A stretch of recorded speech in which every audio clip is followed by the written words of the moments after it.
Hello, my friend. Today I will tell you another long-forgotten legend. Close your eyes and let the magic transport you to Middle-earth. Our journey begins.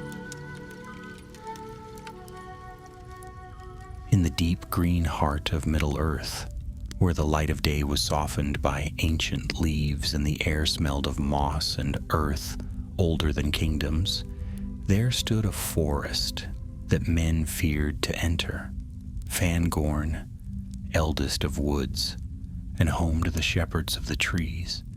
To most it was but a name whispered with unease, but to those who knew, it was a living realm, vast and sentient, where even the smallest twig might be listening. It was an age of peace. Or so men believed. The Dark Lord was gone, his shadow scattered by the valor of many. The white tree had blossomed again in the courts of Minas Tirith, and the reunited kingdom stretched far and wide beneath the rule of King Elisar. Yet peace in Middle-earth was never without its quiet labors nor without its hidden griefs. The Ents, though content, had begun to grow silent once more. Their long search for the Entwives had come to nothing, and even the great Treebeard, Fangorn himself, spoke more of memory than of hope.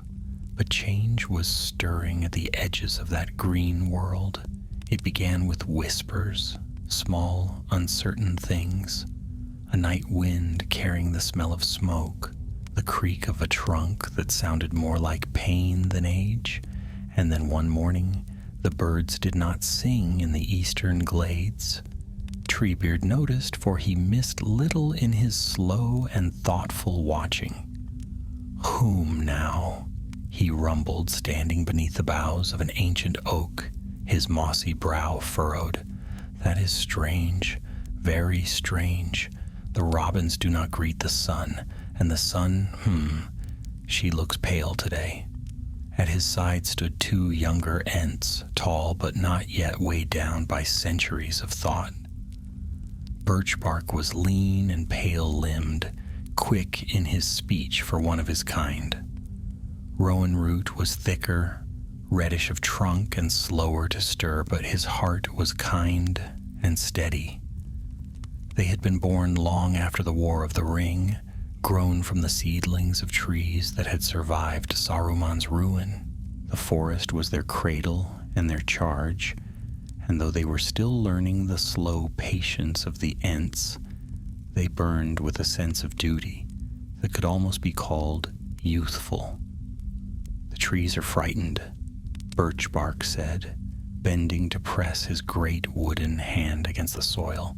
"I feel them trembling below. There is fire near, I think." "Fire," Treebeard muttered, his deep voice like the shifting of roots. "Always fire. Men do not learn quickly, it seems." Rowan-root's eyes glimmered like drops of sap. "Shall we go and see, Elder One?" "Whom?" Yes, go and see.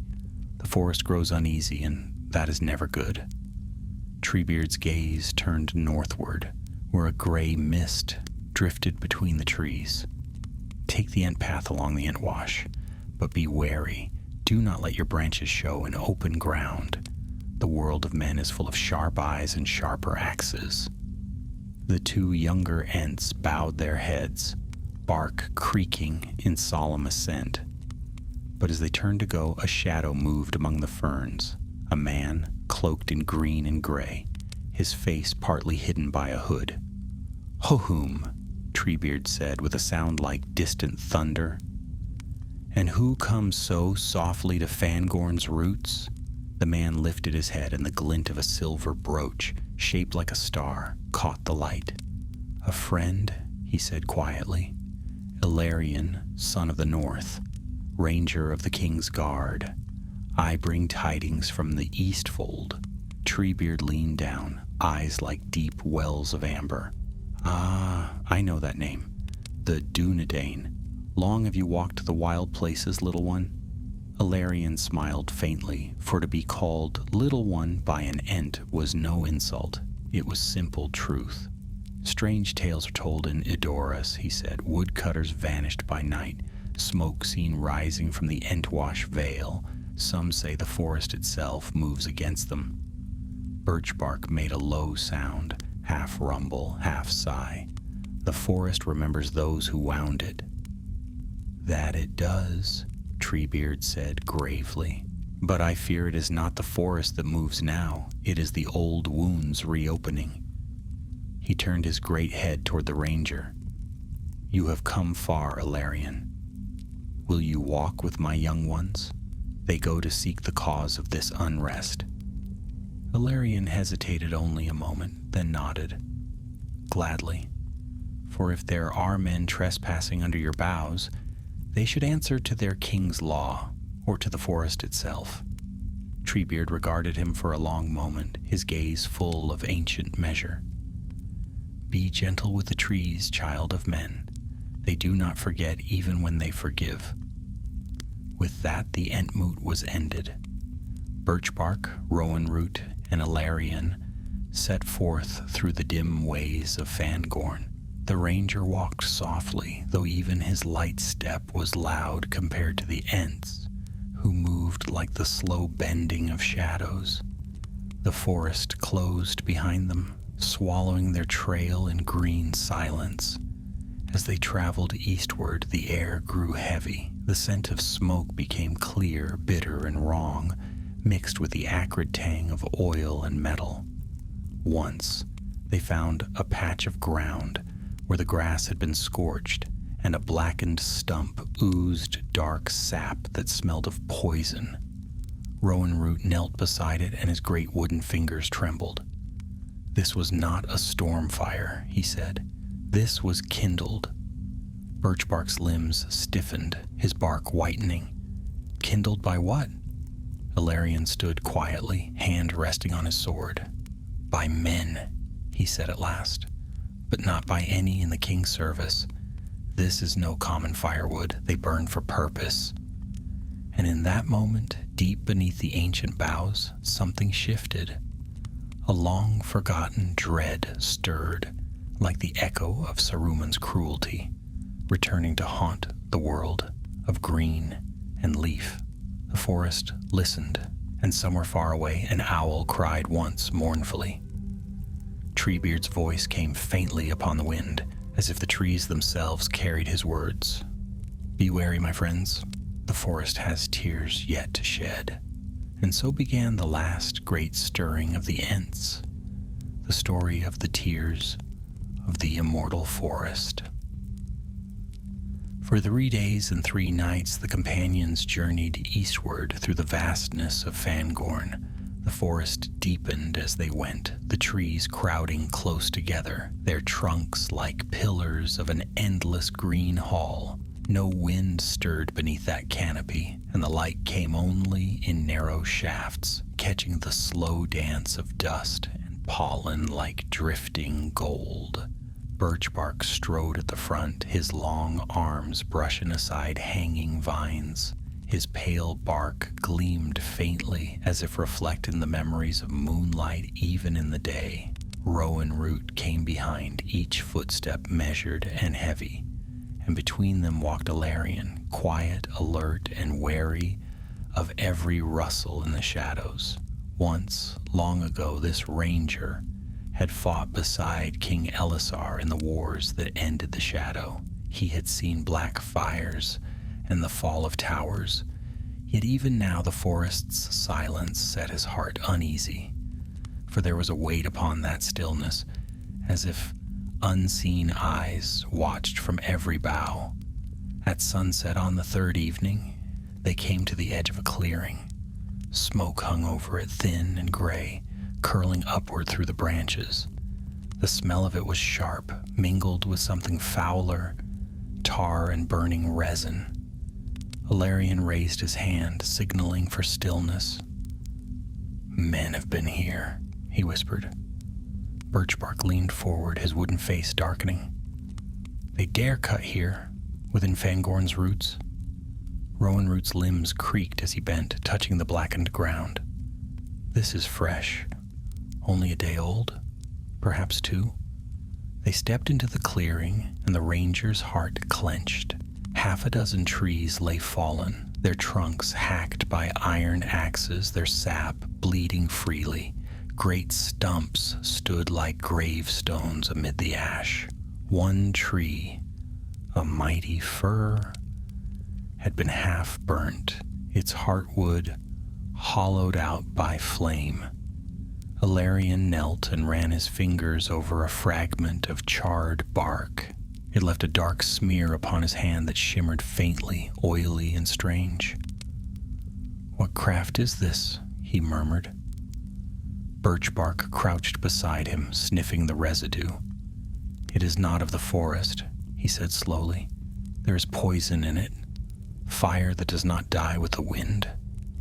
"The mark of Isengard," Ilarion said grimly. "Saruman's work, perhaps, though the wizard himself is long gone." "Gone, yes," Rowan-Root rumbled, "but the evil that touched his hands may yet linger. Seeds cast by wickedness can lie long in the dark earth before they sprout." They moved on, following the trail of footprints, booted and deep, leading eastward along the Entwash. Night fell swiftly under the boughs, and they made no fire, for the forest's silence was too heavy to be broken by flame. Instead, Birchbark and Rowan-Root rooted themselves near a stream, half asleep, their eyes glimmering faintly like lanterns. Ilarion sat between them, polishing his sword by starlight and thinking of home, of the wide plains beyond the forest where the wind ran free. But near midnight the forest stirred. A sound reached them, a distant thudding, rhythmic and harsh, as though iron struck against wood. Then came voices, human voices, low and cruel, and the crackling of fire. Ilarion sprang to his feet, bow in hand. The Ents' eyes snapped open, glowing now with the deep green fire of their wrath. "They cut again," Birchbark whispered, "and so near." Rowan-Root's vast limbs trembled with fury. "Come then," he said, "let us see the hand that wields the axe." They moved like shadows through the trees, silent but for the faint creak of living wood.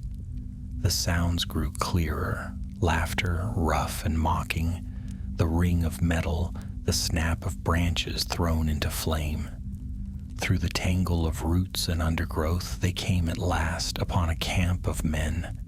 Half a dozen figures stood around a fire, feeding it with fresh sawn logs.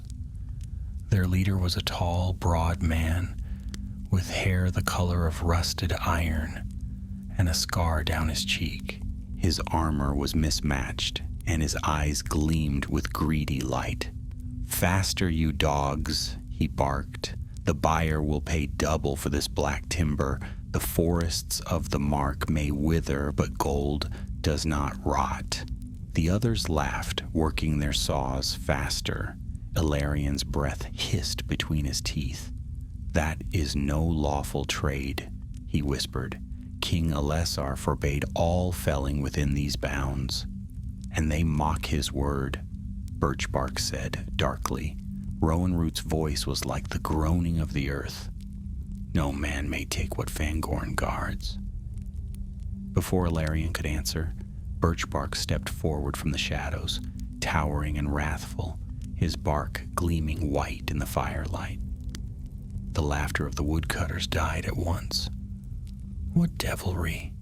one gasped. Birchbark's voice rolled like thunder through the trees. "Leave this place. Leave the trees be, or the forest shall take you." The men stumbled back, faces pale with terror. One loosed an arrow, which splintered harmlessly against Birchbark's trunk. The Ent bellowed in rage and swept his arm through the campfire, scattering embers and sparks. "Run!" shouted their leader. "It's one of the tree devils from the old tales." They fled into the darkness, save one who tripped and fell among the roots. Ilarion was there in an instant, seizing him by the collar. "Name your master," he demanded. The man's eyes rolled with fear. "Harleg," he gasped. "Harleg the Red. He leads us. Said the wood was cursed, but rich men in the east would pay for it still. Said the black sap burns brighter than oil." "Burns?" Birch bark echoed softly, horrified. The man nodded frantically. "Aye, burns without end." Rowan Root loomed above them, his eyes narrowing. "Then it is true. Saruman's taint lingers still." But before they could ask more, a sound split the night, a horn, harsh and cruel, echoing through the trees.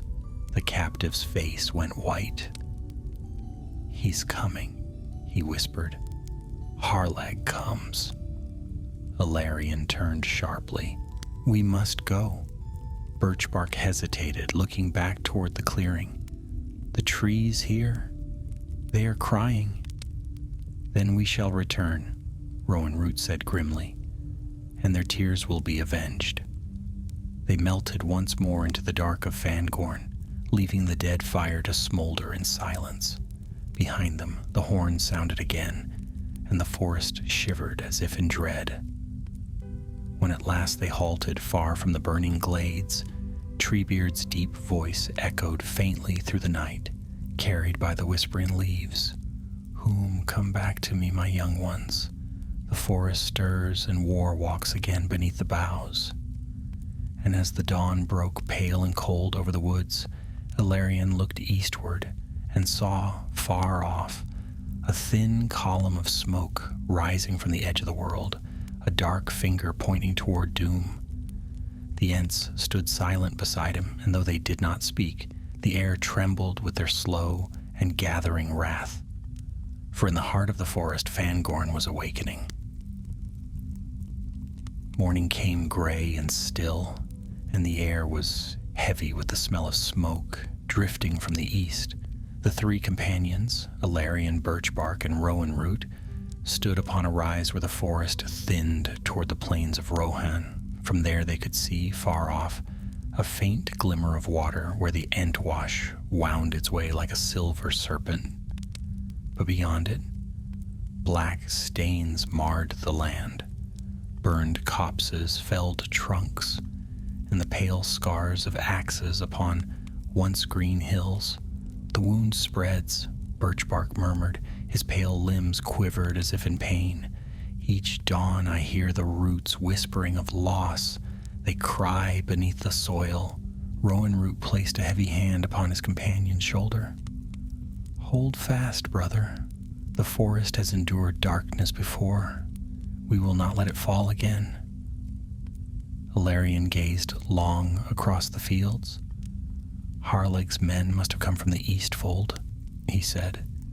"That land borders the King's Road, where merchants and travelers pass freely. He hides behind honest trade while poisoning the earth." Birchbark's deep-set eyes burned with quiet fury. "Then let us tear down his hiding place." "Nay," said Ilarion, "not yet. We must know more of his strength before we strike. If we are to bring his deeds before King Alessar, we will need proof and witnesses." Rowan Root turned his great head toward him, bark creaking softly. "Words will not heal the forest." "No," said the ranger, "but war will only spread the fire." The Ents said nothing for a while.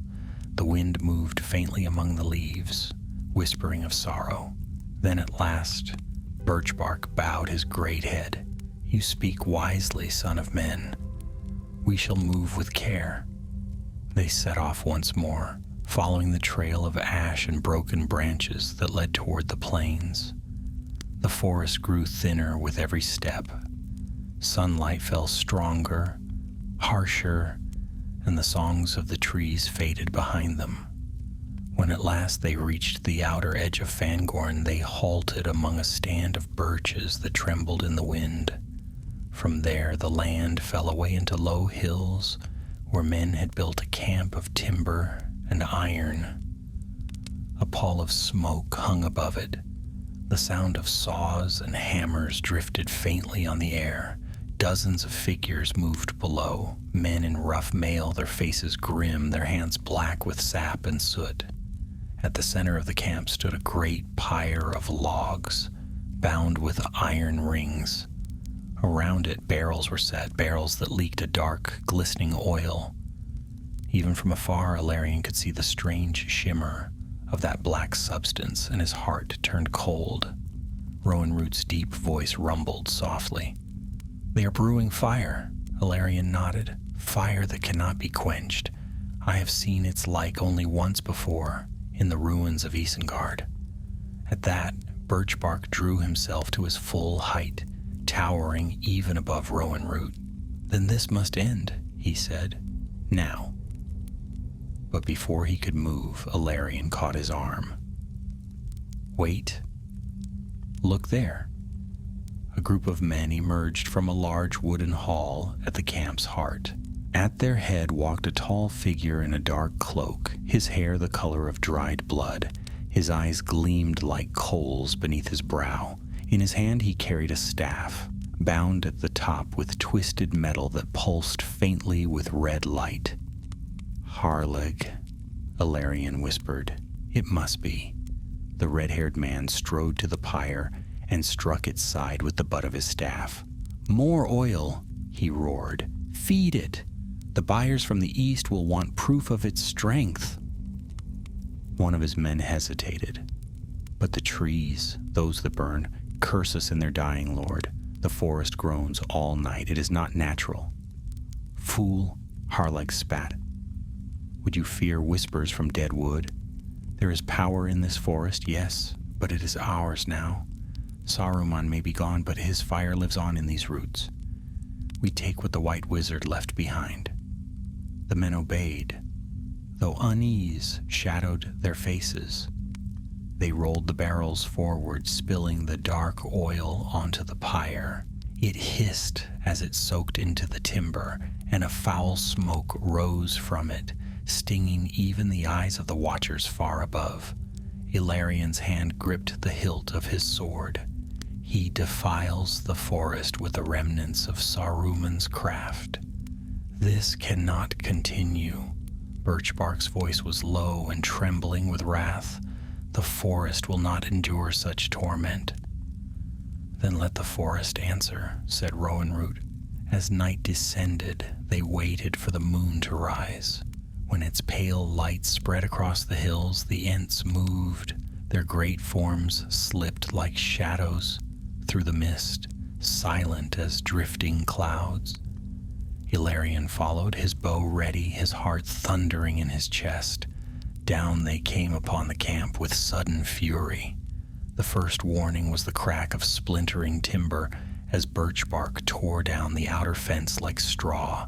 Then Rowan Root strode forward, sweeping aside wagons and tents with one swing of his mighty arms. "Awake!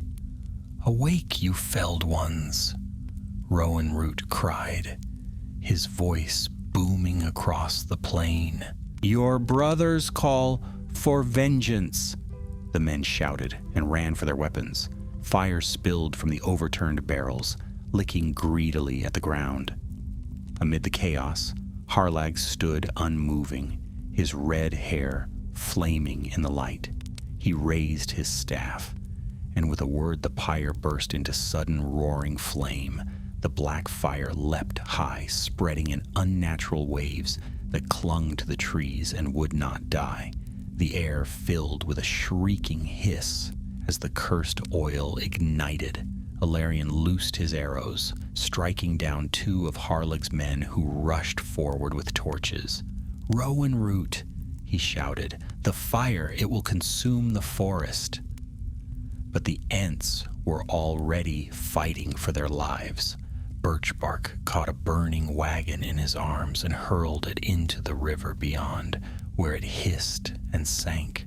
Rowan Root stamped out the spreading flames beneath his feet, but the black fire clung to his bark, burning with a sickly blue light. He bellowed in pain, tearing at his smoldering limbs. Ilarion raced toward him, drawing his sword. He struck at the burning roots, cutting away the worst of the cursed wood. "Hold fast, friend." Rowan Root's eyes dimmed but steadied. "The forest will not fall while I yet stand," he growled. Birchbark turned his gaze upon Harlag. The man laughed, raising his staff again, and the red light blazed brighter. "Fools," he cried, "you cannot stop the fire of the White Hand. It was born in the heart of Isengard, and it shall never die." But the Ents' fury was greater still. With a roar that shook the hills, Birchbark strode through the flames, his bark charring, his limbs crackling with heat. He reached Harlag and seized the staff in one vast hand. The red-haired man screamed as the power he wielded turned against him. The staff shattered with a sound like thunder, and both fell, one burned, the other still a stone. The fire faltered. The black flames guttered and sank into ash. A cold wind swept across the plain, and silence followed. Ilarion knelt beside Birchbark, who lay motionless, his pale bark scorched and cracked. "Birchbark," he whispered, "do not leave us." The Ent's eyes opened faintly, glowing like embers beneath bark. "The fire quenched, but my roots are deep. I shall sleep a while." His voice faded into a sigh, and his limbs grew still. Rowan Root stood beside him, smoke rising from his scorched form. "He will live," he said softly. "Ents do not fall easily, but his heartwood will carry the scars of this night." Ilarion looked to the east, where the first light of dawn touched the sky. Harlag's men had fled or perished. Only ruins and silence remained. "The forest has been wounded," the ranger said, "but it endures." Rowan Root turned toward the distant green shadows of Fangorn. "We must bear him home," he said. "Treebeard must know of this evil." And so, as the sun rose red over the hills, the last survivors of that night's battle, one man and one Ent carrying another, walked slowly back toward the waiting forest.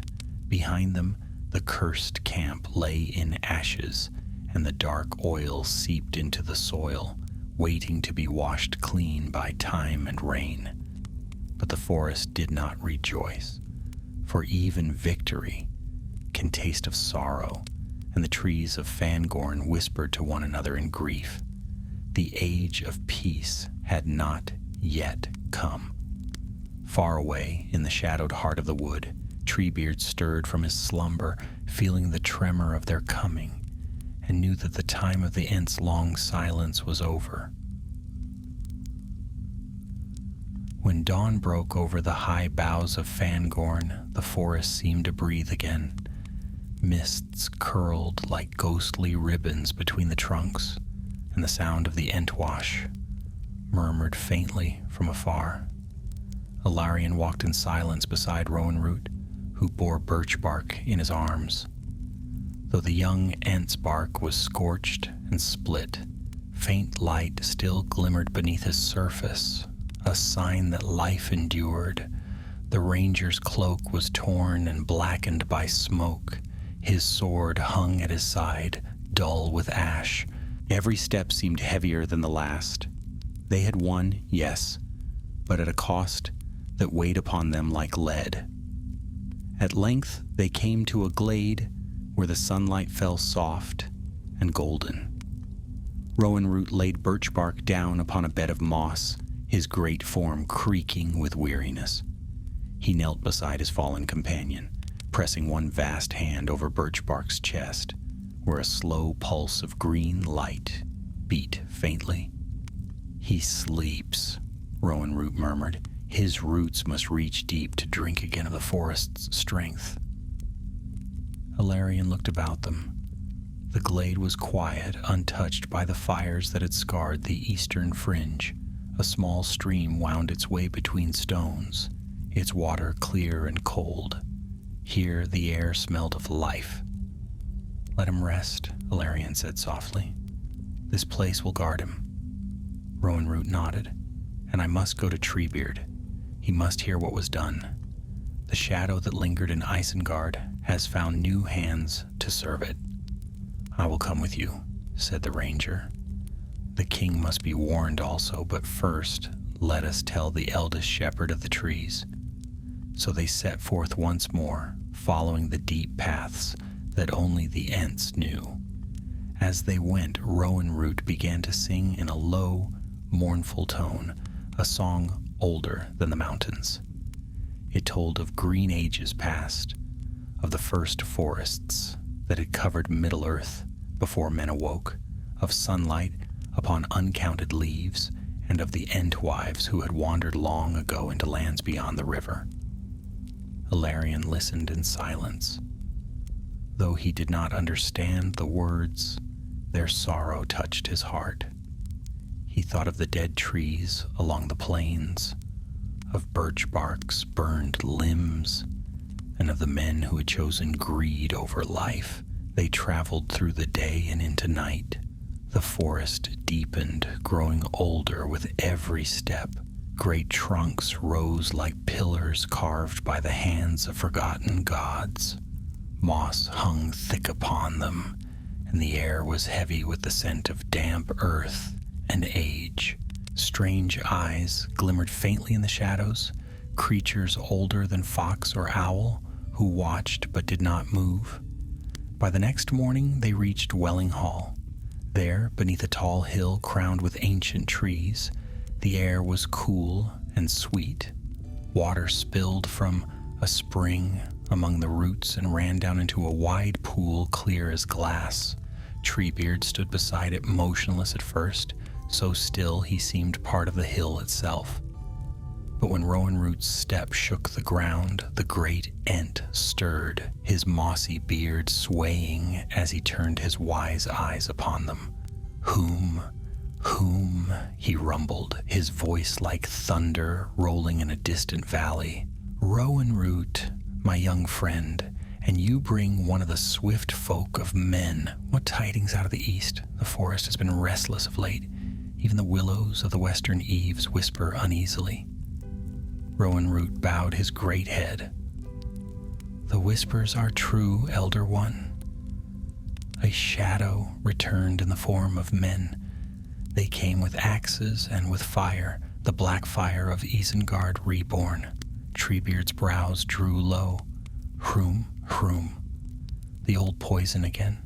I had hoped the rivers had washed it all away. Tell me all. So Rowan Root spoke, and Ilarion added what he had seen. The felling of the trees, the cursed oil, the burning camp, and the man called Harleg the Red, who had wielded a remnant of Saruman's craft.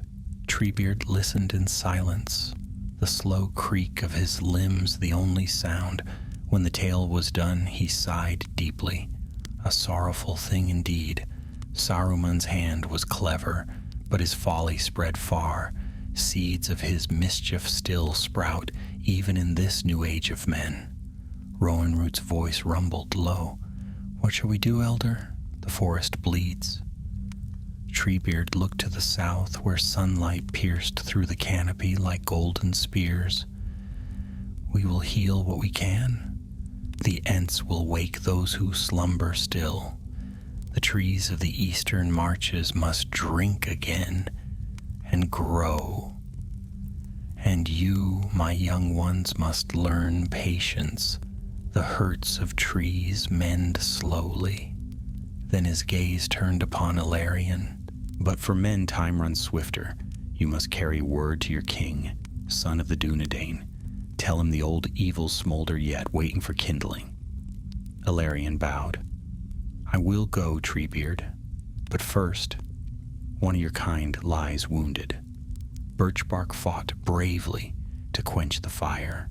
Without him, all Fangorn might have burned. Birchbark? Treebeard's eyes softened, glowing like amber. Ah, the young one of the white birches. I remember his first sprouting, so eager, so bright. Take me to him. They returned to the glade by evening. The sun was sinking, and its last rays turned the forest to gold. Birch bark still lay upon the moss, but now faint new shoots had begun to sprout from his arms, tiny green leaves trembling in the light. Treebeard knelt beside him, laying a hand upon his chest. A deep humming filled the air, a song that seemed to rise from the earth itself. The leaves around them rustled in answer, and the stream's flow quickened, as if stirred by some unseen will. After a long moment, the light beneath Birch bark's bark brightened. His eyes opened slowly. "Elder, is it morning again?" Treebeard smiled, a slow creaking of bark. "It is, my young one, and you are still part of it." Birch bark looked around, his voice a whisper of wind through branches. "The fire? Gone," said Rowan Root. "The forest endures." "Good," Birch bark murmured. "Then I shall grow again." Treebeard rose to his full height, towering above them all. "So you shall, whom, but this has been a grave thing. The forest must keep watch, for the world of men is young and restless still. We will guard our roots, though the ages turn." He turned his gaze to Ilarion. "And you, young ranger, go now to your king. Tell him that the shepherds of Fangorn are awake once more, and that the tears of the immortal forest have not yet all been shed." Ilarion bowed deeply. "I will bear your words with honor, Fangorn of old. The king will know that the forest still stands watch over Middle-earth." That night they rested beside the spring of Welling Hall. The moon rose full and silver above the trees, and its light danced upon the water.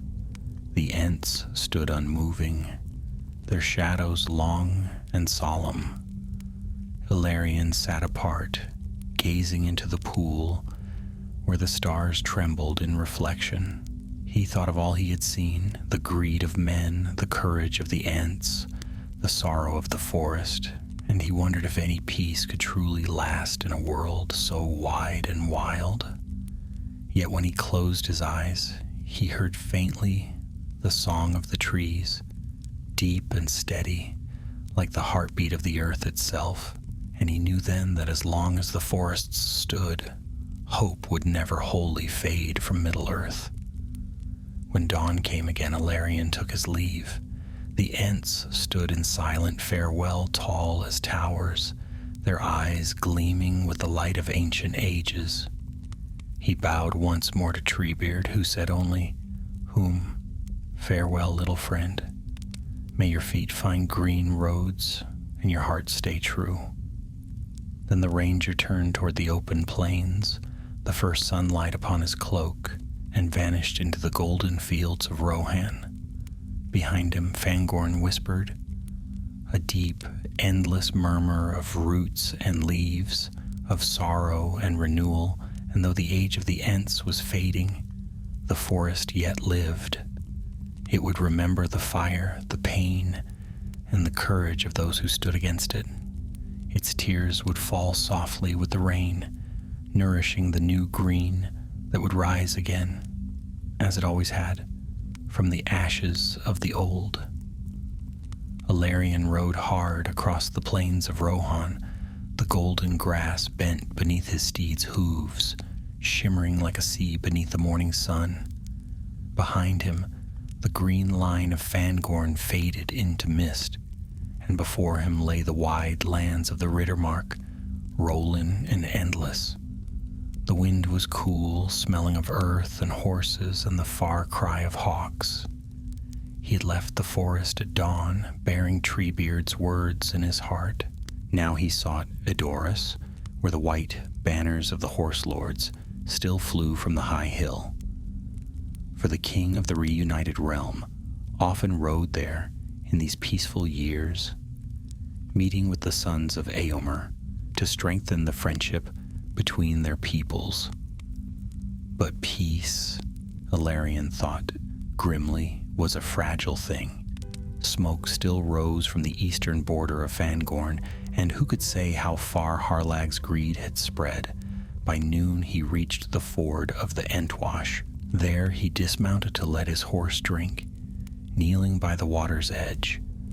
The river was swift and cold, and when he dipped his hand into it, he thought he saw a faint trace of blackness swirl away downstream, a remnant, perhaps, of the cursed oil that had once burned among the trees. He frowned and murmured softly, "Even the rivers remember." Then he rose, mounted again, and rode on. Before sunset, the green hill of Edoras rose before him, crowned by Meduseld, its golden roof gleaming in the light. Horns sounded as he approached, and riders came to meet him, men tall and fair-haired, bearing spears and clad in bright mail. Their leader, a captain of the mark, lifted his hand in greeting. "Hail, traveler. What business brings you from the north?" Ilarion drew back his hood, revealing the silver star upon his cloak. "I am Ilarion of the Dunedain, in the service of King Elessar. I bear tidings for his ears and for those of Rohan's lords. There is unrest in the east, near the borders of Fangorn." At this, the captain's face grew grave. "Then ride with us, Dunedain. The king himself sits in Meduseld this night." They galloped together up the hill, the sound of hooves echoing off the stone. At the gates of the Golden Hall, Ilarion dismounted and was led within. Torches flared along the high pillars, and the air was warm with firelight and song. Men sat in council, and at their head upon the high seat sat Aragorn, Elessar Telcontar, still tall and kingly, though his hair was streaked with silver. Beside him stood Prince Elfwine, son of Eomer, bright-eyed and fair.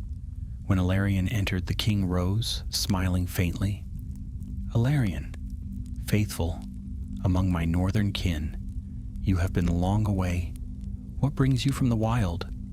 Ilarion bowed deeply. "My lord, I come with grave tidings. A shadow stirs once more near Fangorn. Men, calling themselves traders, have been felling the forest's edge. They burn the trees with black fire, the remnants of Saruman's craft. Their leader was a man named Harleg the Red." At that name, a murmur passed through the hall. Aragorn's gaze sharpened.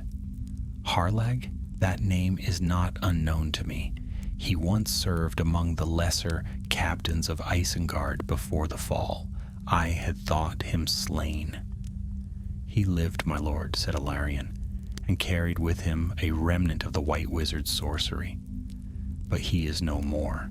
The Ents rose against him and his men, and their wrath was terrible. Yet the forest is wounded still, and its roots whisper of danger." Elfwine leaned forward. "You speak of the Ents as if they yet live and move. Many in my land say they have gone back to sleep." "They live," Ilarion replied. "I have walked beside them. Treebeard himself sent me to you. He bids the king to know that the shepherds of the trees keep watch, though their tears have not ceased to fall." For a long moment the hall was silent. Then Aragorn spoke, his voice low but strong. "So the scars of the old war have not yet healed. Saruman's shadow lingers, even without its master." He turned to one of his captains. "Send riders to the Eastfold. Let them see that no man works unlawful craft in the king's lands. If any bear mark of the White Hand, they are to be brought before me." The captain bowed and departed swiftly. Aragorn's gaze softened as he looked back to Ilarion. "You have done well, my friend. Rest now, for you have ridden far and faced great peril." But Ilarion shook his head. "My heart will not rest while the forest grieves, my lord. I would ask leave to return once I have seen this task set in motion." "So you shall," said Aragorn, "but first share your tale. Many here are young and know not the full measure of what was done in that forest. Let them learn what cost peace carries." So Ilarion told them everything, the smoke rising among the trees, the capture of birch bark, the cursed fire, and the fall of Harlag.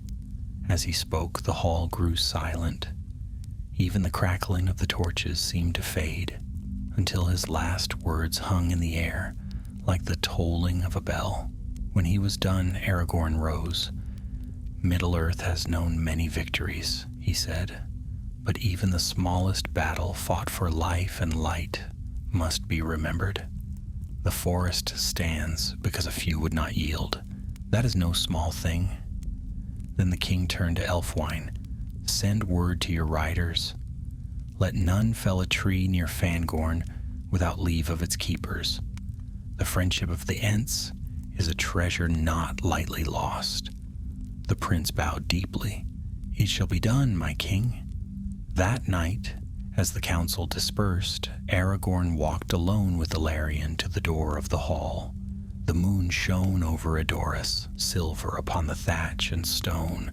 The king stood long in thought before he spoke again. "You say Treebeard called the forest's tears not yet ended," he murmured. "I wonder if he meant only sorrow for what is gone, or warning for what yet may come."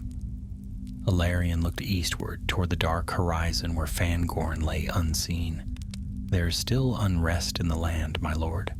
The fire Harlag kindled was not of his making. There may be others who seek the relics of Isengard's power." "Perhaps," Aragorn said softly, "but power such as that always consumes its bearer. The forest will outlast them as it has outlasted many. Still, we will remain watchful." He turned, placing a hand upon Ilarion's shoulder. "You have done what few could, walked among the oldest of living things and brought their voice to men. For that, you have my thanks." Ilarion bowed his head. "It was no burden, my king, only my duty." Aragorn smiled faintly. "Then take rest tonight, and on the morrow ride again. If the forest has further need of you, go to it. The peace of the reunited kingdom depends not only on thrones and swords, but on the green places of the world." Ilarion nodded. "Then I shall go when dawn comes." The king turned back toward the hall, and the great doors closed behind him. Ilarion stood alone for a time, listening to the wind. It carried faintly the sound of rustling grass, the echo, perhaps, of leaves far away. And as he looked out across the plains, he thought he saw, just for a moment, a shadow pass across the moonlight. It moved like the bending of a great bough, though no tree stood near.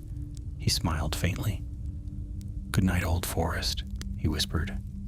Then he turned and went to rest, while beyond the hills, the Ents stood silent beneath the stars, their thoughts deep as the roots of the world, and their watch unending. Dawn broke pale and clear over the plains of Rohan. The golden grass shone with dew, and a cool wind whispered from the east. Ilarion rose before the sun, as was his habit from the days of the northern wilds. He stood upon the terrace below Meduseld, gazing out toward the distant haze where the forest of Fangorn slept under morning mist. Though he had slept but little, his heart was restless, stirred by a strange unease. In the quiet of the early hour, he thought he heard the faintest echo, a deep sound, like the sighing of distant trees. It was no wind, nor any voice of men. It was the whisper of the forest itself. And to Ilarion it seemed like a call.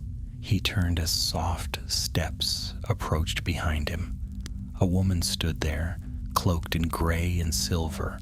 Her hair was golden as ripe wheat, and her eyes were bright and steady.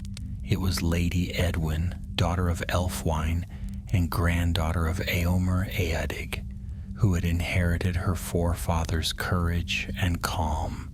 "You rise early, Dunedain," she said gently. "Few in Edoras wake before the dawn unless troubled by dreams." Ilarion bowed slightly. "Dreams I have in plenty, lady, but it is not sleep that weighs on me. The forest calls again." I feel it." She came to stand beside him, her gaze following his toward the east. "Many of my people fear that wood," she said. "They say strange lights are seen within its borders, and voices murmur in the dark. Some whisper that the tree herds walk again, though few have glimpsed them since the War of the Ring." "They walk still," said Ilarion quietly. "I have stood among them. The forest lives because of them, and because of the sorrow that drives them to endure." Edwin studied his face. "You speak as though you love the forest." "I do," he said simply. "It is old and strange, yet more honest than many cities of men. There is wisdom in its silence and grief in its roots. I have seen both." They stood for a moment in companionable silence. The wind carried the smell of morning grass and the faint far cry of horses in the fields below. Then Edwin spoke again. "My father said the king will send riders to cleanse the east fold, yet the land feels uneasy still. Some of the scouts have not returned." Ilarion's eyes narrowed. "Not returned?" She nodded. "They went toward the Entwash 2 days past and were to return yesterday. No word has come." "Then I will go to find them," said Ilarion. "If danger lingers near Fangorn's edge, it must be faced quickly." Edwin looked as though she would protest, but she saw the resolve in his eyes. "You are as restless as the wind, Ranger," she said softly. "Then go with the blessing of Rohan. I will tell the king of your errand." He bowed.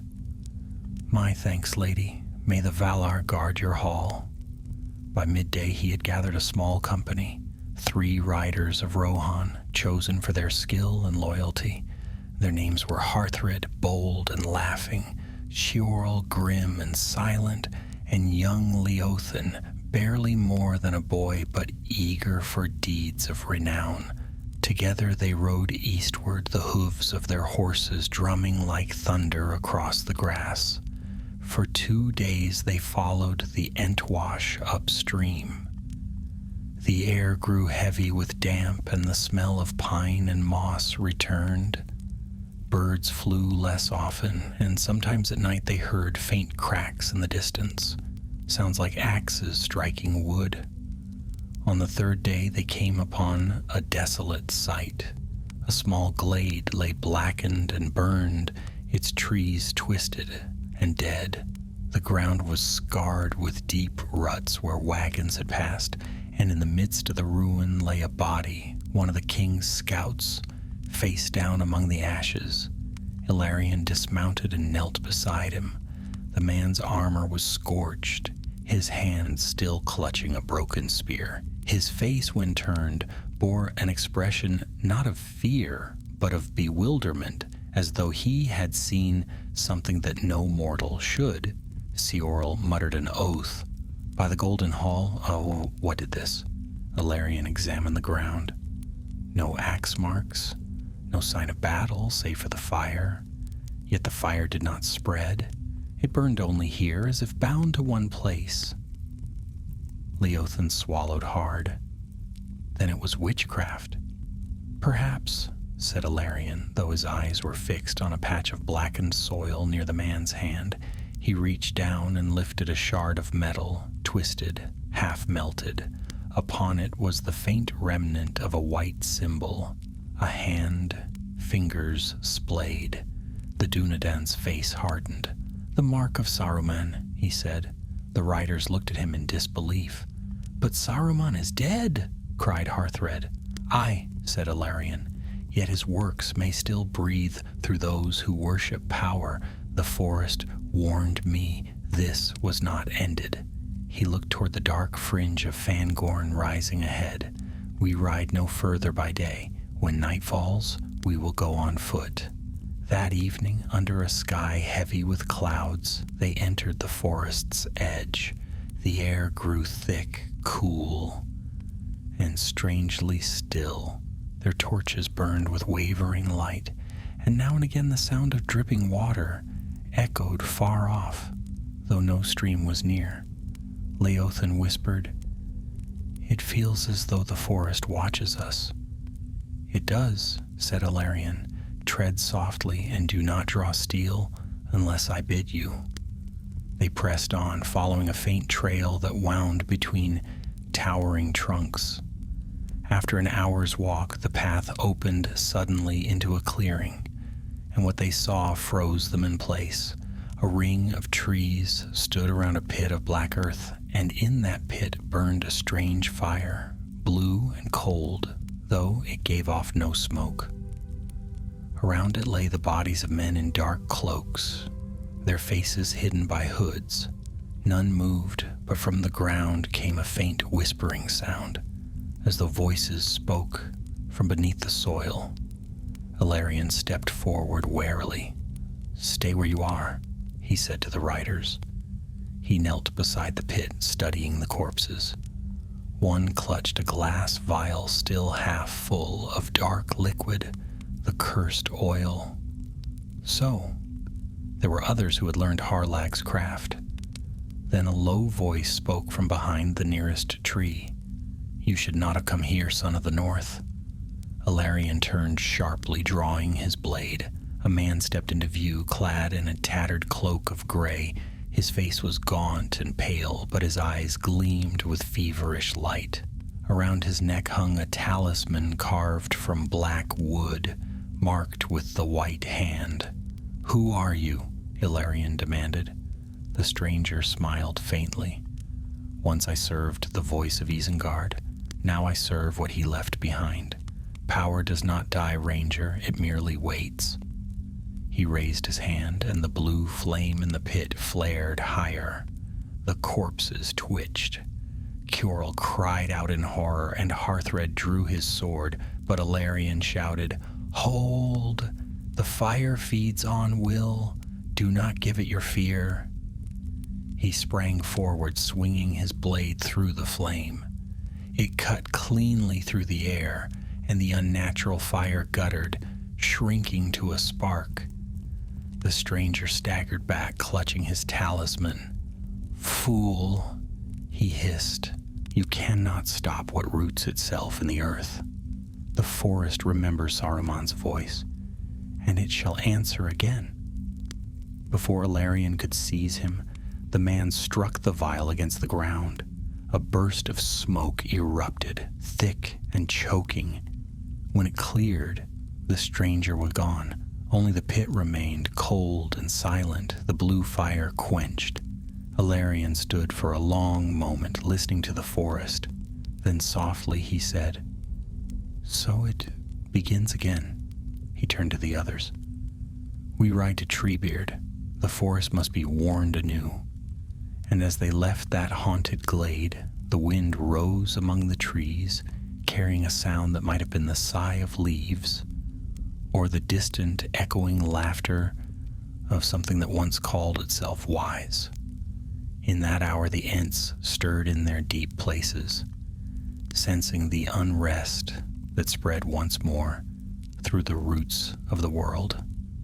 And far away, in the shadowed heart of Fangorn, the oldest of them lifted his great head, listening to the earth's whisper. Treebeard spoke softly to the darkness. "Whom? The forest weeps again." The next morning broke dim and heavy. Mist hung low across the plains as Ilarion and his 3 companions rode swiftly westward. The forest of Fangorn loomed larger, with every passing mile dark and solemn under the pale sky. No bird sang, and even the wind seemed afraid to cross its borders. None spoke. The memory of the blue flame lingered in their minds, the sight of the dead men who had seemed to whisper in their graves. Twice already, Ilarion had looked behind them, thinking he saw movement where none should be, but only the shifting fog followed, silent and watchful. When they reached the eaves of the forest, the riders halted. Their horses shied and snorted, rolling their eyes. The air was thick and strange, heavy with the scent of damp moss and something older, deeper, a sense of age beyond counting. "We enter here," Ilarion said quietly. Seorl frowned. "You would take us back into that accursed wood?" "There is no other way. The Ents must be warned. This shadow was not buried with Harlag." The riders hesitated, glancing at one another. At last, young Leothan spoke. "If you go, Lord, I go with you." Ilarion gave him a small nod. "Your courage will serve you well, lad." Harthrid sighed. A fine day to walk among walking trees. But he dismounted all the same, tying his horse to a low branch. Coral followed in silence. They entered the forest on foot. Almost at once the light changed, gold fading into green, green into dimness. The air grew thick and still, and the great trees towered around them, their roots coiling like serpents through the moss. After some time, Ilarion halted. "We must find the Ent path," he said. "It leads north toward Wellinghall. There we will find Treebeard." "Assuming he still wishes to be found," muttered Chorl, but he said no more. They walked on until midday. The path narrowed, then opened into a wide hollow, where a stream wound among smooth stones. Here the light was faint and cold, but on one of the boulders lay a single branch, white as bone and gleaming faintly. Ilarion knelt beside it. "Birch bark," he murmured. "It is his mark." The others looked uncertainly around. "One of your tree folk?" Harthred asked. "Yes," said Ilarion. "He leaves signs for those who know them." He rose, scanning the dark around them. "We are near." Then the ground began to tremble, softly at first, then more strongly, as if great feet moved far below the surface. The riders reached for their weapons, but Ilarion lifted a hand. "Do not draw steel. They mean no harm." A shadow passed between the trees, then another. Out of the gloom came the creaking sound of wood bending, the deep murmur of something vast breathing. And at last the trees parted, and Rowan Root appeared. He was taller than any man could dream, broad as a tower, with bark the color of russet earth, and eyes glowing faintly green. His long arms hung like the limbs of an ancient oak, and moss draped from his shoulders like a cloak. Whom, rumbled the great Ent, who walks so boldly beneath the roof of Fangorn? Ilarion stepped forward, bowing his head. "Rowan Root, friend of old, I am Ilarion, who fought beside you when the black fire burned. I come with tidings of danger." The Ent's eyes brightened. "Ah, Ilarion the swift-footed. Yes, I remember. The forest spoke of your coming. What danger wakes you now?" So Ilarion told him all, the burned clearing, the dead men, the blue flame, and the stranger who claimed to serve what Saruman left behind. Rowan Root listened without a word. When the tale was done, his face darkened and his voice deepened like distant thunder. "The forest has felt it. Roots wither where no sun touches. The streams run slower. It is as though something poisons the ground again." "Can Treebeard fight it?" Ilarion asked. Rowan Root bowed his head. "Treebeard is old, and his heart grows weary. Yet if the forest bleeds, he will not stand idle. Come, he waits." The Ent turned, and they followed him. His strides were long, but he moved with surprising grace, never breaking a branch nor crushing a flower. The riders followed in awed silence, their boots sinking deep into the moss. As they went, the forest seemed to awaken. Trees shifted slowly, opening paths that had not been there a moment before. The wind carried strange whispers, and the scent of rain filled the air, though the sky above was hidden. By evening they reached Wellinghall. The glade was dim, the pool dark and still. Treebeard stood beside it, vast and solemn as ever, His beard hung long and mossy, and his eyes gleamed with a light older than stars. Whom, he murmured. Ilarion returns, and with him the sons of the horse lords. Hroom. The forest grows busy again, it seems. Ilarion bowed low. Elder One, the shadow stirs anew. Saruman's craft has found new masters. Treebeard sighed, a sound like the breaking of old branches. I have felt it. The deep roots tell me of corruption spreading again, slowly but steady as time. These men, these foolish little folk, think power can be taken like fruit from a branch, but they forget that the branch remembers. Rowanroot's voice was low and grave. What will you do, Elder? Treebeard's gaze turned toward the east. The Ents will not go to war again, but we shall guard what remains. Whom? The forest's tears are not yet dry, and I will not see them fall anew. Ilarion stepped closer. Then let me go where you cannot. If there are still those who bear the white hand, I will hunt them. Treebeard looked down at him, his eyes glinting faintly. You are brave, little one, but the shadow that stirs now creeps deeper than men's feet can tread. It seeps through soil and water, through root and stone. It is a memory, not a foe of flesh. Even memories can be fought, said Ilarion quietly. For a long time Treebeard was silent. Then he said, Perhaps the forest will aid you. Go north where the Entwash meets the mountains. There lies the Hollow of Orthorn, an old place, forgotten since the first days after the war. There the White Wizard once cast his lesser works. If any shadow grows, it begins there. Ilarion nodded. Then that is where I go. Rowanroot bent his great head. I will walk part of the way with you. The forest does not let friends wander alone. Treebeard smiled, a slow, deep rumbling of warmth. Good. Then go, and may your steps be soft and your heart steady. And if you find the poison source, let the waters of Fangorn wash it clean once more. As the night deepened, they rested by the pool. The air shimmered faintly with fireflies, and the stars shone through the canopy like silver drops of dew. The riders of Rohan sat close to their small fire, whispering among themselves, while the Ents stood silent, their shadows vast against the trees. Ilarion did not sleep. He sat beside the water, watching the stars ripple upon its surface.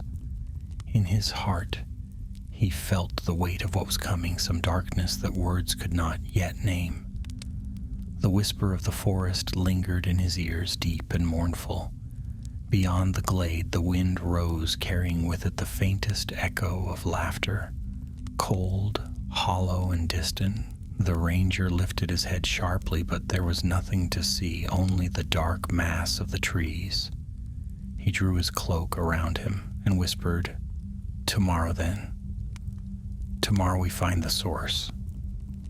Far away under the roots of the northern hills, something stirred, a breath, a tremor, a whisper, older than any living tongue. The forest listened, uneasy, and in the heart of Fangorn, Treebeard looked eastward once more and said very softly, The shadow grows again, but we shall see if the green still has strength to endure. Morning light filtered faintly through the canopy of Fangorn, pale and golden where it pierced the mist. The forest seemed to hold its breath. No birds sang, and even the wind moved softly, as though unwilling to disturb the great stillness that lay upon the trees. Ilarion awoke before the others, his cloak damp with dew. Rowanroot stood nearby, motionless, gazing toward the north. His vast form was half shrouded in shadow, yet his eyes glowed faintly with that deep green fire that dwelt within the Ents. The day begins, Ilarion said quietly, Rising to his feet, Rowan Root inclined his head, and the sound of bark creaked faintly. The forest feels uneasy. The roots whisper of change. The ranger tightened his cloak. Then let us find the cause and end it if we can. The other riders stirred. Harthrid stretched and muttered about the cold, while Laothan and Kjorl quenched the small fire and packed what little gear they carried. By the time they were ready, the mist had thickened once more, curling in pale ribbons through the undergrowth. Rowan Root led them along a winding path that seemed to shift as they walked. Sometimes the trees drew back to let them pass. At others they closed in, their branches whispering softly overhead. Ilarion felt the weight of unseen eyes upon them. Once, when he glanced back, he thought he saw a great shape moving between the trunks, a figure tall as a tower, its bark gleaming silver gray, but when he looked again, it was gone. "Do the Ents follow us?" Laothan whispered. "They watch," Rowan Root rumbled. "The forest never sends one alone into danger." They traveled all morning, and by midday, the air began to change. It grew colder, heavier. The smell of sap and soil faded, replaced by something sour, an odor of decay and iron. The trees here were sickly, their bark pale and cracked, their leaves yellowing even though the season was young. "The shadow grows stronger," Ilarion murmured. Rowan Root stopped, placing a vast hand against the nearest trunk. The tree shuddered beneath his touch, and a faint whisper seemed to pass through the air, words too low for mortal ears. When the Ent stepped back, his face was dark and grave. "They are dying," he said.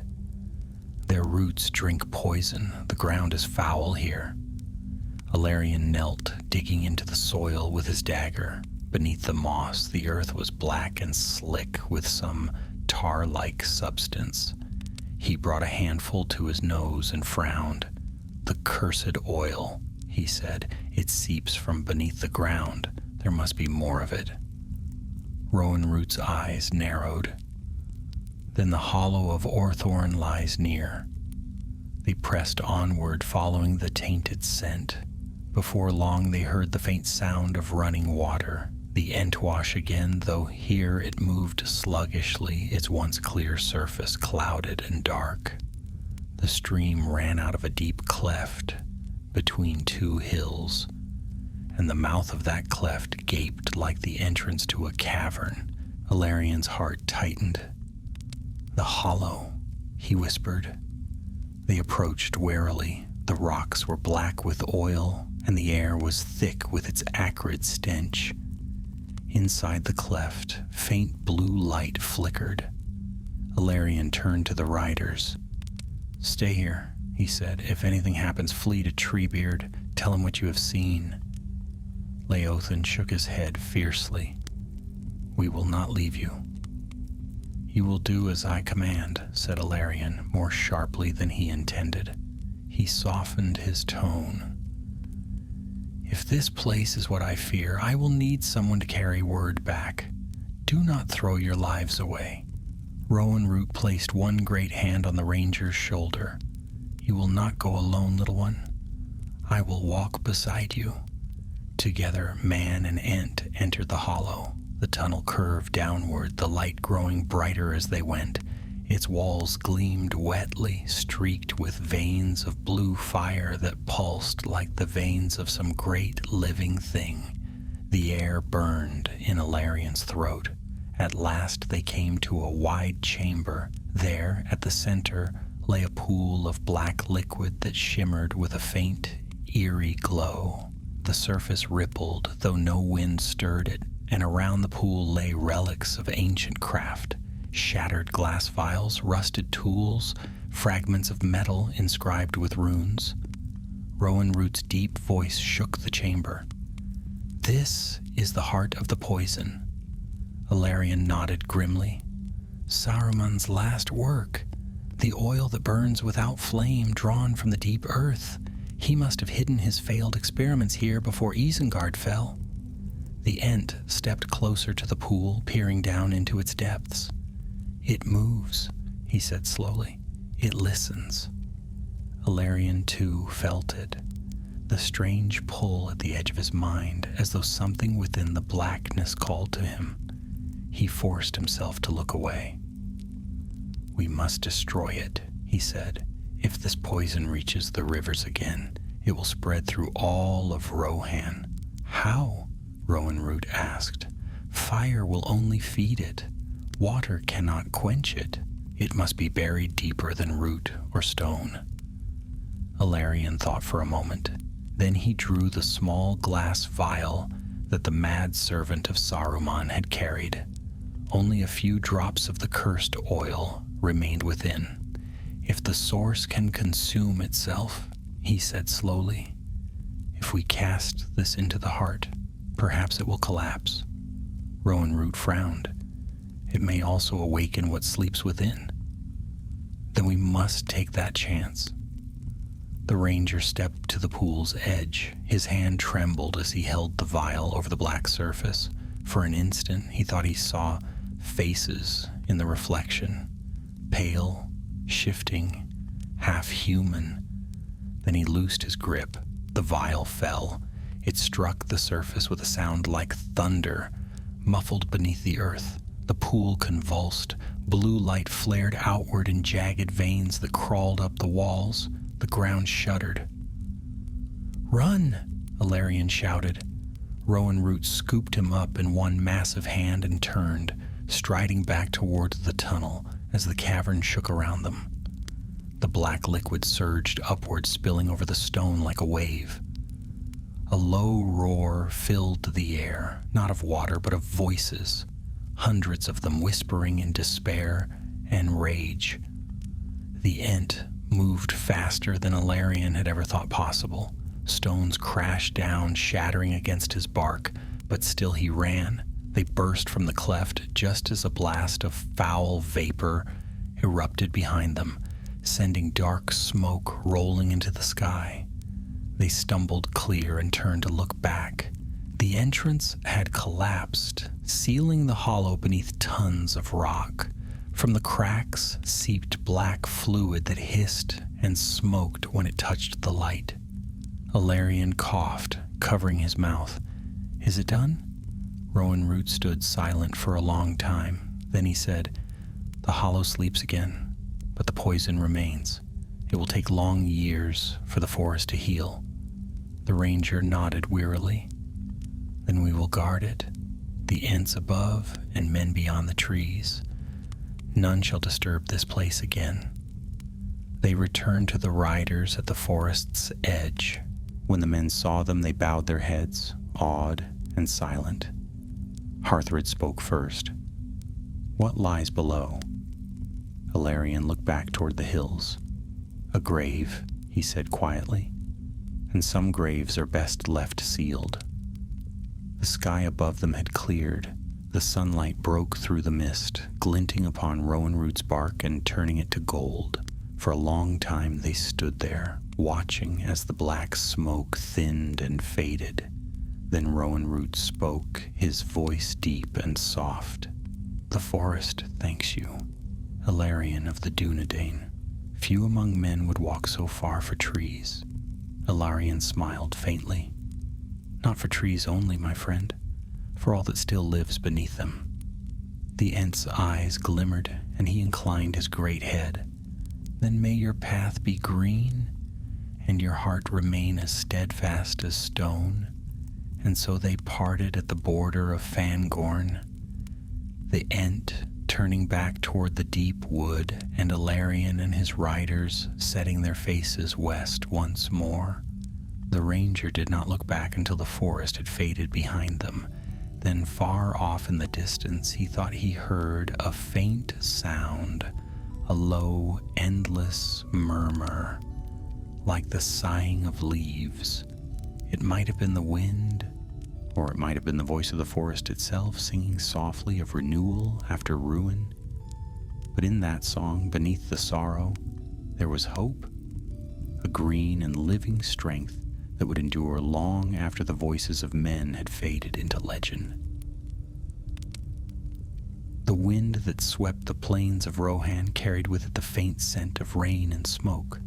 Ilarion rode in silence, his cloak drawn close against the chill. Behind him came his 3 companions, their horses weary but steady. The forest of Fangorn had vanished behind the horizon, yet its shadow lingered in his thoughts. He felt as though some part of the wood still clung to him, the deep silence, the scent of moss and leaf, the slow, endless patience of things that grew from the earth. They rode for 2 days without rest, stopping only when darkness forced them to make camp. On the 3rd night, as the moon rose pale above the hills, Ilarion sat apart from the others, sharpening his sword by the fire. The steel caught the light and gleamed faintly blue. His eyes, though fixed upon the blade, were far away.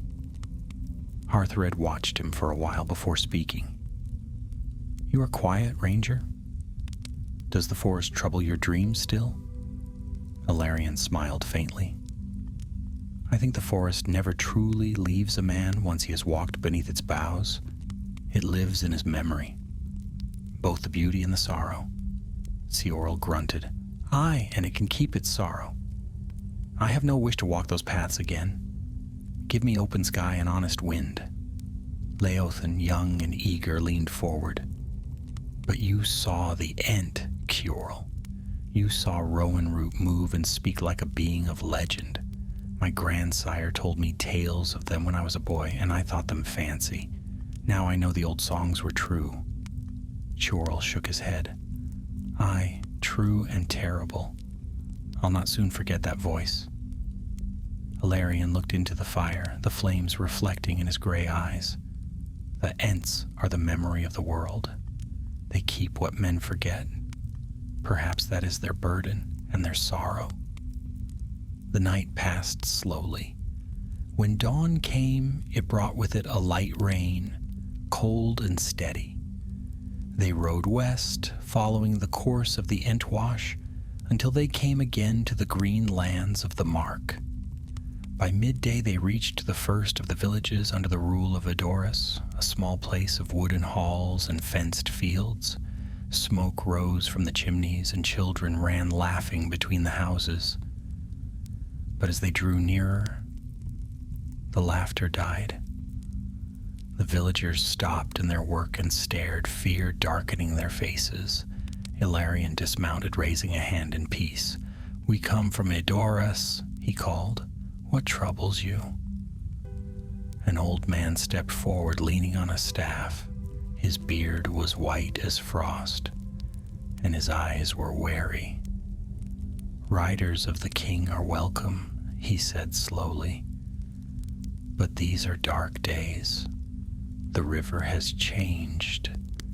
The fish are dying. The cattle will not drink. There is a sickness in the water." Ilarion felt a chill that had nothing to do with the rain. "How long?" "Since the last storm," the man replied. "The waters ran black for a night. We thought it was ash from the mountains, but the stench." He trailed off, shaking his head. Ilarion turned to his companions. "The poison has spread further than we feared." Leothan looked stricken. "But we sealed the hollow." "So we did," Ilarion said grimly. "Yet what was buried may still seep through the cracks. The curse of Isengard runs deep." He looked to the old man again. "Take your people from the river bank. Fetch water only from the wells until the flow clears. Tell none to light fires near it."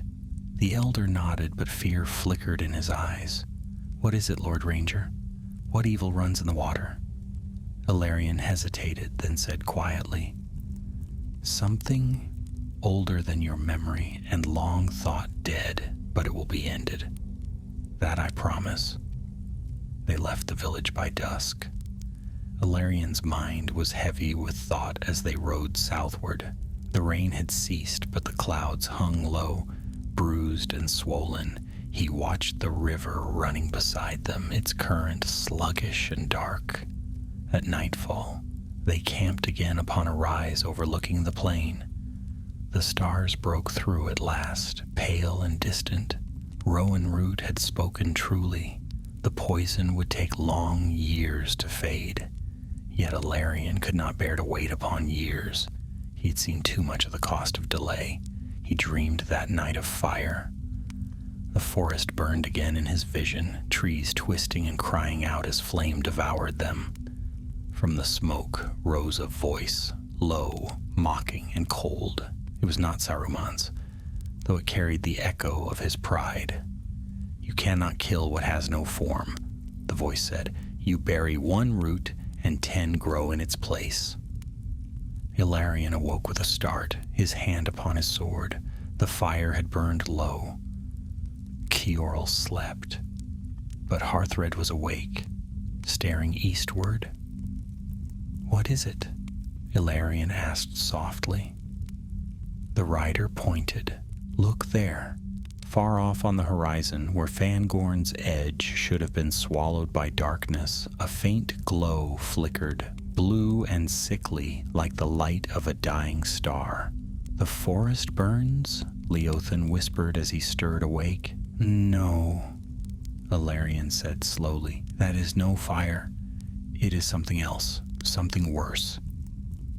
By dawn, the light was gone, but the air smelled faintly of smoke.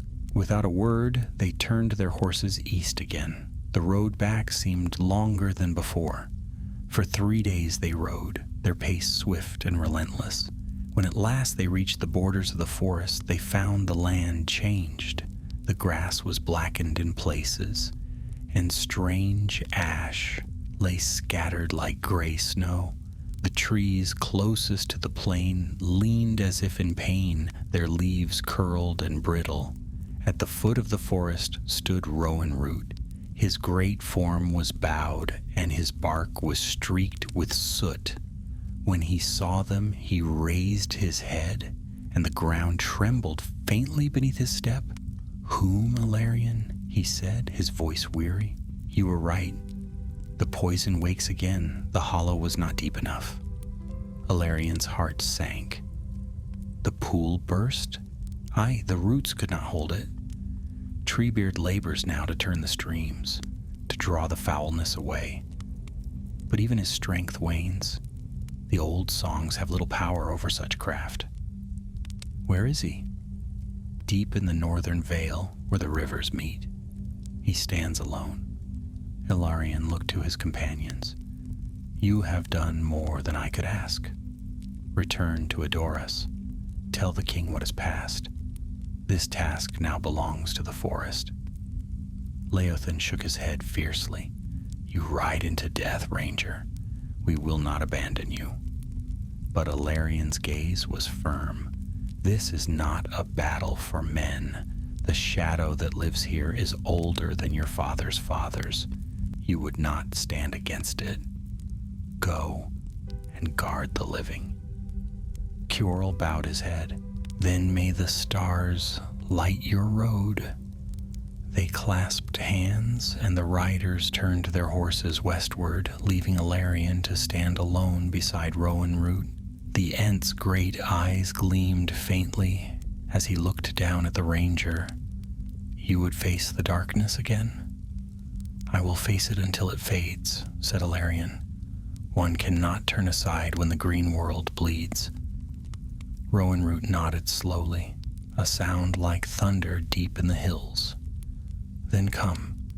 The elder waits." They entered the forest once more, where the air was thick with smoke and sorrow. In the distance, faint and terrible, the same blue glow flickered among the trees. And as they walked toward it, Ilarion felt the ground tremble beneath his feet, as though something vast and restless stirred far below. He knew then that the final struggle was near, and that the fate of the immortal forest would be decided before the next moon rose. The forest groaned as though in pain. Each step Ilarion took sent echoes through the ground, hollow, uneasy, like the beating of a wounded heart beneath the earth. Beside him, Rowan Root moved in silence, his vast form shrouded in mist and shadow. The light filtering through the canopy was dim and strange, tinted with a sickly hue. Even the birds had fled. The deeper they went, the stronger the stench grew. It was the same acrid odor that had haunted the hollow of Orthorn, the smell of the cursed oil and the corruption it birthed. The very air seemed to cling to their skin like smoke. At last they came to a place where the trees had drawn back from a wide glade. There, at its center, a river of black water flowed sluggishly, gleaming faintly blue where the light touched it. Broken trunks lay half sunken along its banks, their roots writhing like dying serpents, and beyond the river stood Treebeard. He was still mighty, still vast, yet Ilarion saw at once that age and grief had pressed upon him. His bark was darkened by soot, and his eyes, once clear as amber, burned now with a weary light. He stood knee-deep in the poisoned water, both arms raised as if holding the weight of the sky itself. Around him, the current churned against unseen barriers, diverted by the strength of his will. "Treebeard," Ilarion called. The old Ent turned his massive head slowly. "Whom?" "So the wind brings you again, little Dunedain. The forest told me of your coming." His voice was low, rumbling, heavy with age. "You see what has become of Fangorn's heart." Ilarion stepped to the river's edge. "We thought the hollow sealed. The poison found another path." "Aye," said Treebeard, his tone grave. "The roots run deep. Even we cannot reach their end. The dark sap rises from the earth's bowels, and I fear it feeds upon the old wrongs of the world, every sorrow, every wound of ages past. It drinks them as water." Rowan Root bowed his great head. "What can be done, elder?" Treebeard's eyes glowed faintly. "The forest remembers much, but it forgets nothing. Long ago, before the coming of men or elves, we Ents sang to the rivers and the stones, and they listened. Perhaps they still may." He lifted his head and began to speak, not in the common tongue, nor in any speech that Ilarion knew, but in a sound deep and vast, like the rolling of thunder beneath the sea. The ground trembled, and the air grew heavy. The trees around the glade bent forward, their branches stretching toward their ancient shepherd, as if yearning to listen. Ilarion felt the sound in his bones rather than heard it. It was as though the earth itself shuddered awake.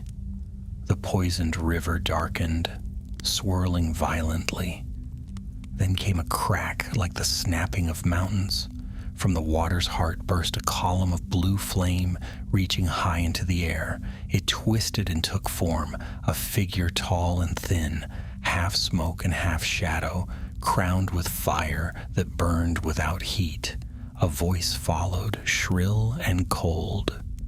"You cannot undo what was wrought in wisdom and power. I am the last breath of the White Hand. I am Saruman's vengeance." The specter hovered above the black stream, its shape shifting constantly. At times it seemed a man robed in white, at others only a burning hand clawing at the air. Treebeard's song faltered, and his gaze hardened. "You are nothing but memory," he said, "a ghost of a ghost. Begone from these woods." The shadow laughed, a sound like cracking ice. "Memory is enough. So long as the world remembers fear, I endure. Did you think the fire of Isengard so easily quenched? I was born of his voice, his pride, his will to remake the world. You slew the flesh, but not the echo." Ilarion drew his sword. "Echo or no, you will find no life here. The shadow turned toward him, its eyes burning with cold blue light. "Mortal fool," it hissed, "you carry his touch within you. The cursed fire knows your scent." Before Ilarion could move, a gust of wind flung him backward. He struck the ground hard, the sword flying from his grasp. The air grew heavy, thick with smoke. He saw dimly Rowan Root striding forward, his massive arms raised. "Begone!" bellowed the Ent, his voice shaking the glade. He seized a fallen tree and hurled it into the river, striking the shadow's form. The blue light flared, then shrieked like a living thing, but it did not die. The fire only grew, spreading across the water like a living tide. Treebeard roared, and his limbs sank deeper into the river. "To me, my trees, awake, awake, Fangorn!" The forest answered. From every side came the sound of movement, slow, creaking, terrible. The ground quaked as dozens of Ents emerged from the mists, their forms looming like mountains. They advanced toward the glade, forming a vast ring around the poisoned water. The song began again, but now it was a chorus, deep and mighty. The very air trembled with it. The river boiled, the blackness within it writhing as if in pain. Ilarion crawled to his knees, retrieving his sword. "What can I do?" he shouted. "Strike the heart," Treebeard thundered. "The light that feeds it lies beneath the water." Ilarion did not hesitate. He leapt into the shallows, the stench of corruption burning his lungs. The water sizzled where it touched his armor. At the river's center, amid the boiling blackness, he saw it, a shard of crystal, glowing blue, the same light he had seen in Harlag's staff. He plunged forward, raising his sword. The blade struck the crystal, shattering it with a burst of blinding light. The explosion threw him backward again, but the shadow's scream drowned all else. For a moment the world seemed to shatter, flame and darkness and sound blending into one. Then silence fell. When Ilarion opened his eyes, he lay upon the bank. The air was clear, though thick with steam. The river no longer ran black, but pale and still, like new-forged glass. The shadow was gone. Only faint wisps of smoke drifted above the water, fading into the morning air. Treebeard stood unmoving, his vast form bowed. The other Ents were silent, their eyes dim but peaceful. Rowan Root came to Ilarion's side, bending low. "Is it ended?" Ilarion asked. Treebeard's voice was soft, almost weary. "Ended, yes. The echo is gone. But the wound will take long to heal. The rivers will run slow for many years before they sing again." The ranger nodded, his breath ragged. "Then let time do its work." Treebeard's gaze softened. "You have done much for the green world, son of men. The forest shall remember." Ilarion looked out over the glade. Sunlight pierced the clouds, striking the river so that it shimmered faintly gold. He felt the weight of exhaustion upon him, but also a quiet peace. "Let it remember only the peace," he said. The Ent gave a slow, rumbling laugh. Whom, peace is not so easily remembered, but we shall try." As the day waned, the forest began to breathe again. A light wind stirred the leaves, and somewhere far off, a bird began to sing. The first song heard in Fangorn for many weeks. Ilarion stood long beside the river, watching the light fade from blue to silver. The poison was gone, but the memory of it would remain, like a scar upon the land. And yet scars, he thought, are proof that life endures. When night came, he turned to Rowan Root. "Tomorrow I will return to the king. The forest is safe for now." Rowan Root inclined his head. "Go then, friend of the trees. The paths of men need such guardians." Ilarion smiled faintly. "And the forests need their shepherds." They parted at dawn when the first light of morning touched the treetops. The ranger walked out of the shadow of Fangorn for the last time, the murmur of leaves fading behind him.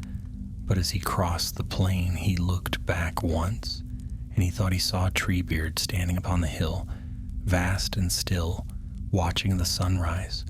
A single beam of light fell upon him, gleaming like gold, upon ancient bark. The old Ent lifted his face to the sky and whispered, "The tears of the forest are spent, for now." And with that, the green silence of Fangorn closed once more, deep and eternal, holding within it both memory and renewal. Morning rose clear and golden over the fields of Rohan, and the long shadows of dawn stretched across the grass like dark fingers reaching for the horizon. Ilarion walked alone beneath that wide sky, his cloak torn, his sword dull with the dust of battle, yet his heart was lightened. Behind him, far to the east, the dark line of Fangorn shimmered in the morning haze. It no longer seemed foreboding, but ancient and solemn, resting after long toil. The wind from the forest carried the scent of rain and sap, a promise of healing. His path led toward Edoras, and though the journey was long, he felt no weariness. The plains rolled before him, open and bright. He passed herds of horses grazing near the Entwash, their manes glimmering in the sun, and distant shepherds raised their staffs in greeting. The world seemed, for a brief and precious time, at peace. By noon, he reached the golden hill of Meduseld. The guards at the gate knew him and bowed low as he entered, for word of his deeds had already spread. Within the great hall, banners stirred in the breeze, and the scent of mead and firewood filled the air. King Elisar stood near the dais, speaking softly with Elfwine, son of Eomer. Both turned as Ilarion entered. The ranger bowed deeply. "My lords," he said, "the forest is freed." Aragorn's eyes, bright with wisdom and weariness alike, met his. "Freed?" he asked. "Then the darkness is ended?" "The echo of Saruman's craft is no more," Ilarion replied. "It was a shadow without form, feeding upon memory and grief. Treebeard and his folk have banished it, though the land will bear the scar for many years." Elfwine's face brightened. "Praise be. The Ents have saved the mark once again." "Not the Ents alone," said Aragorn, stepping forward. "You bore your part, Ilarion of the Dunedain. You have walked where few men have dared, and returned with life and honor." Ilarion bowed his head. "I walked only where duty led me. The true strength lay with the forest, and those who guard it still." The king smiled faintly. "Spoken as one who knows the worth of silence, you have done what even I might not have dared." He turned to the gathered lords who had drawn near, their faces filled with awe and curiosity. "Let it be known," Aragorn said, his voice ringing clear through the hall, "that the debt of the reunited kingdom is owed to those who guard the green places of the world. The age of men may rise, but it shall not trample the memory of the old. Let this be the law of my realm. The forest of Fangorn is to be left untouched by axe or fire for all time. No man shall hunt or fell within its borders, save by leave of its shepherds." A murmur ran through the hall, some astonished, some solemn, but none spoke against it. Then Aragorn laid a hand upon Ilarion's shoulder. "Rest now, my friend.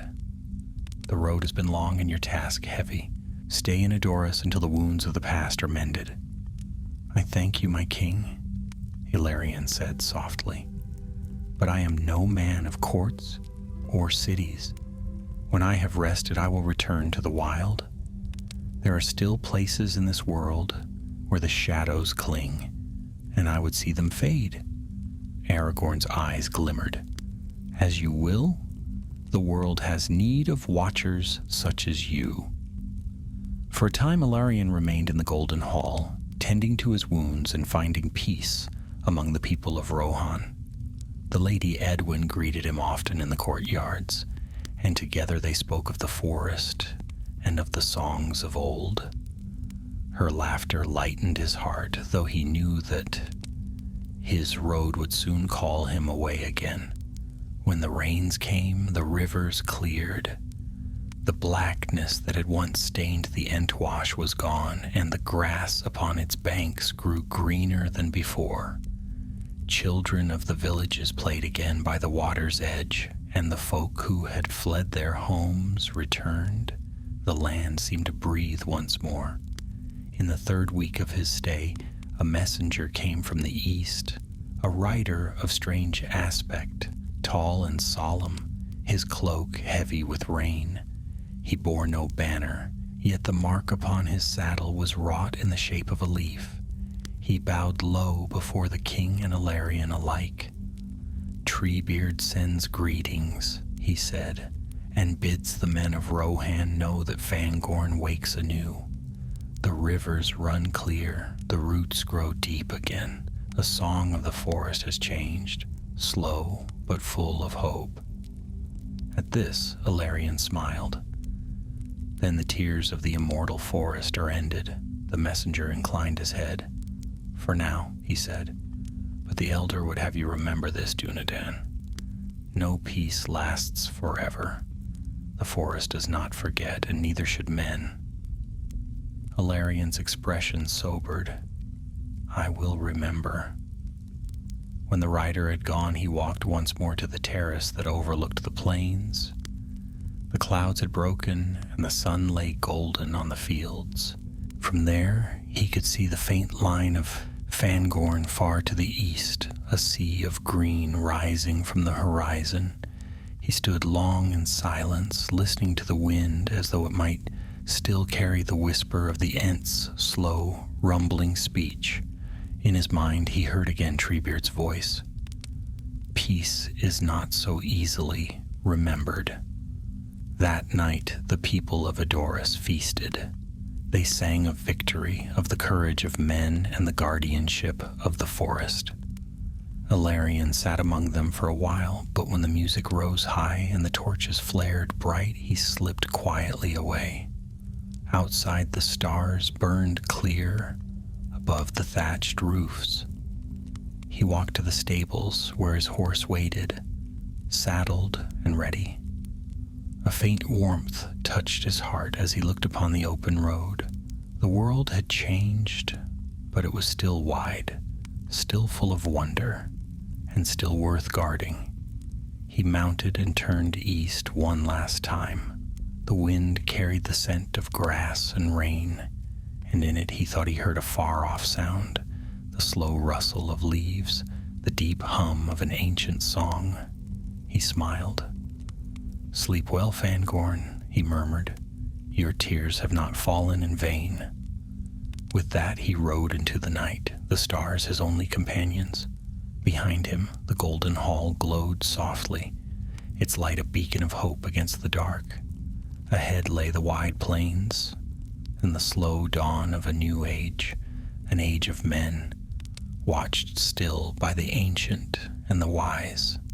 And in the depths of Fangorn, where moonlight touched the leaves, Treebeard stood beside the clear water of the Entwash, gazing at the reflection of the stars. The forest around him murmured in contentment, the whisper of new life stirring in every root and branch. "Whom," he said softly, almost to himself, "so ends the tale of tears.